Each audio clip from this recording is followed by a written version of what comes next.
So a lot of people say that they know that using Ozempic for weight loss is risky, but they also say, yeah, but living with obesity is also risky. And I think that there are certainly people whose benefits they might get from these drugs would outweigh the risks. But I also think it's up for debate whether in the long term we're going to realize that it was safer to take these medications than it was to live with obesity or to use other interventions for obesity.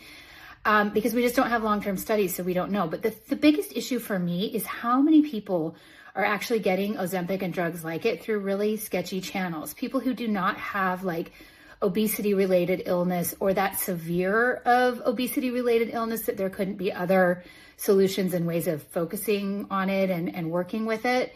And that there's so many people that are, taking like really serious risks with their health being on these meds when they don't really need that much weight loss, but more they're taking it because, and I have a lot of empathy for this, taking it because they just feel so bad in their bodies because they have really been made to feel so bad in their bodies all their lives, and they just want to lose weight. And a lot of times in our society, we're taught that losing weight is more important than actual health. So we'll take a lot of risks, but there are a lot of risks. And for people who don't have really serious obesity related illness and where, like the benefits would outweigh the risks here, like it's just so important to know that for that weight loss, we're taking risks like risks to damaging our organs. We're taking risks to damaging the GI tract. We're taking risks with our metabolism, with bounce back, with yo-yo dieting, with the possibility that this won't be a sustainable weight loss, or that we won't be able to stay on these meds forever, that it won't be safe to stay on these meds forever. I mean, there's just like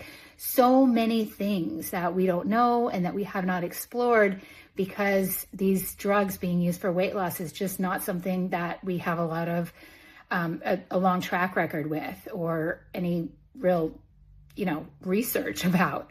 So look, I get it. I mean, it's hard living in a body in diet culture.